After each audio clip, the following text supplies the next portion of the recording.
Hello everyone, welcome to Learning Tree. तो आज हम शुरू करने वाले हैं क्लास 6 इंग्लिश की बुक की फेबल्स एंड फोक टेल्स की first story the bottle of dew, जिसका हमने ऑलरेडी पार्ट 1 कर लिया है। तो आज हम करेंगे इस वीडियो में पार्ट 2।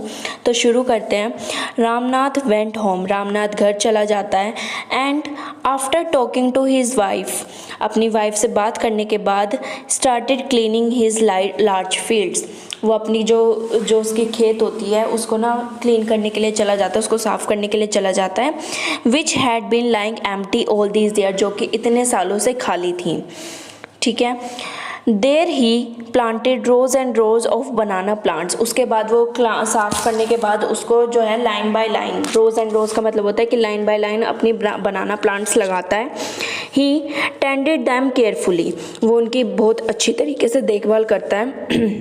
वो अपनी बहुत अच्छी उनकी बहुत अच्छी तरीके से देखभाल करता है। And during the winter months collected the due, और सर्दियों के समय वो जो उन पत्तों पे जो छोटी छोटी जो पानी की बूंद आती है जिनको हम ओस कहते हैं, उनको वो कलेक्ट करता है। That formed on them with great care, मतलब बिल्कुल अच्छी तरीके से उनको कलेक्ट करता है। फिर his wife helped him to, उसकी जो वाइफ है वो भी उसकी हेल्प करती है। मधुमती गैथर्ड द बनाना क्रॉप, जो मधुमती है वो जो बनाना क्रॉप होती है उनको इकट्ठा करती है। गैथर्ड का मतलब होता है इकट्ठा करना। और took it to the market, और उनको मार्केट में लेके जाती है। And got a good price for it, और उनको वो बेचती है जिससे उनको बहुत अच्छा प्राइस मिलता है। ओवर द ईयर्स, उन सालों के बाद Ramnath planted more and more plants and they had a huge banana plantation, और उसके बाद रामनाथ जो है वो और ज़्यादा से ज़्यादा प्लांट्स लगाता है और उनके पास बड़ा बनाना प्लांटेशन हो जाता है, बड़ा बनाना प्लांटेशन बन जाता है उनका। फिर एट द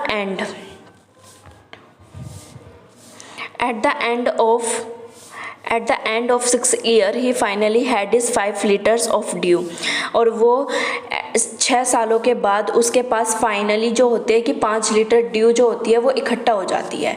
ठीक है, आगे चलते हैं।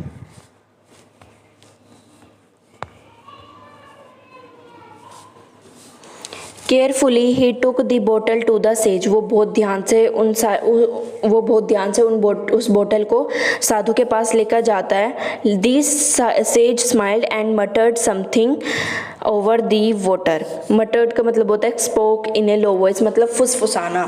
ठीक है, तो वो उस बोतल को साधु के पास लेके जाता है, तो साधु उसके पास उसके सामने मुस्कुराते हैं और उस बोतल पे ना कुछ फुसफुसाते हैं, मतलब लो वॉइस में कुछ पढ़ते हैं। ठीक है। देन ही रिटर्न द बोतल, और वो वापस से उस बोतल को रामनाथ को दे देते हैं। एंड कहते हैं ट्राई इट आउट, अब उसको इस्तेमाल करो। Ramnath sprinkled a few drops on A copper vessel, copper vessel होता है तांबा, तो रामनाथ क्या करता है कि थोड़ी सी बूंद को ना स्प्रिंकल करता है तांबे पर। एंड वेटेड फॉर इट, और उसके लिए थोड़ा सा इंतज़ार करता है। टू टर्न टू गोल्ड, उसका इंतज़ार करता है कि वो कब गोल्ड में चेंज होगा। To his surprise nothing happened, और वो हैरान रह जाता है कि कुछ होता तो नहीं है। तो वो रामनाथ कहता है this is cheating he told to the sage, तो रामनाथ कहता है साधु को कि आपने तो मेरे साथ चीटिंग करी, दिस इज़ चीटिंग, ये तो गलत है। I have wasted 6 precious year of my life, उसने अपने 6 कीमती साल उसने बर्बाद करे इसको इकट्ठा करने में। But says Mahipati only smiled and called Madhumati to come forward, तो उसके बाद लेकिन साधु जो होते हैं ना महीपति, वो ना सिर्फ खाली स्माइल करते हैं और ना उसकी वाइफ मधुमती को बुलाते हैं। She came with a big box, वो जो मधुमती होती है वो ना एक बड़े डब्बे के साथ आती है। व्हेन शी ओपनड इट, जब वो उसको ओपन करती है, inside shine stacks of gold coins, तो जब वो उस बॉक्स को खोलती है तो उसके अंदर से ना चमकती हुई चीज़ नज़र आती है जो कि होते हैं गोल्ड कॉइन्स, सोने के सिक्के। ठीक है, आगे चलते हैं।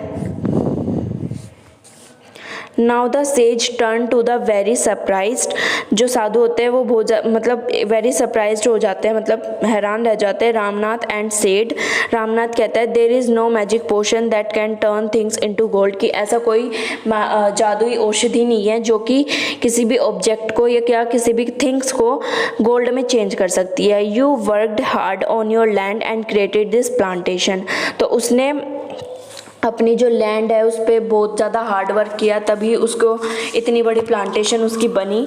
While you looked after the trees, ठीक है, while you looked after the trees your wife sold the fruits in the market, जब तुम उस पे उन ट्रीज उनको मतलब उन पे से ओस इकट्ठा करने के बाद जो पेड़ रह जाते थे उसकी उनको ना जो उसकी वाइफ थी वो उनको ना फ्रूट जो है मार्केट में बेचती थी। That's how you got this money, इसी वजह से तुम्हें ये पैसे मिल पाए। It was your hard work that created this wealth not magic, तो ये तुम्हारा खुद का हार्ड वर्क है जो कि तुमने खुद बनाया है, ना कि कोई जादू है। If I had told you about this earlier, you would have not listened to me, so I have played a trick on you. तो साधु जी ने बोला कि भाई अगर मैं तुम्हें ये पहले ही बता देता तो तुम मेरी बात नहीं सुनते और तुम मेरी बात नहीं सुनते और ना तुम इस चीज़ को अपनाते, तो इसलिए मैंने ये ट्रिक खेली तुम्हारे साथ, ठीक है। Ramnath understood the wisdom behind these words and worked even harder on his plantation from the day on. Wisdom का मतलब होता है deep understanding, कि मतलब उसको मतलब समझ में आ गया बहुत अच्छे से कि इन वर्ड्स के पीछे का जो मतलब है वो समझ गया वो। एंड वर्कड इवन हार्डर, तो उसके बाद उसने क्या करा कि और ज़्यादा मेहनत करी अपनी प्लांटेशन पे उस दिन के बाद से, ठीक है। तो ये था हमारी first story the bottle of due, जो कि हमारी पूरी हो चुकी है। आगे के कुछ क्वेश्चन है वो पढ़ते हैं। पहला है, जिनमें से मैं आपको एक क्वेश्चन होमवर्क में दूंगी। पहला है why was Ramnath angry, Ramnath गुस्सा क्यों हुआ था? क्योंकि जब रामनाथ को पता चलता है कि भाई इससे जो हमने ओस इकट्ठा करी है उससे कुछ हुआ नहीं, तो इसलिए वो कहता है ना यहाँ पे कि this is cheating, he told the sage I have wasted 6 precious of my life. तो ये आपका हो गया पहला answer. Next second, how did Ramnath and Madhumati create wealth, उन्होंने अपनी कैसे बनाई? तो ये वाला आपका होमवर्क है, ठीक है। तो थैंक यू फॉर वॉचिंग। अब मैं नेक्स्ट जो हमारा चैप्टर है उसकी वीडियो मैं आपको जल्दी दूंगी। Thank you so much for watching.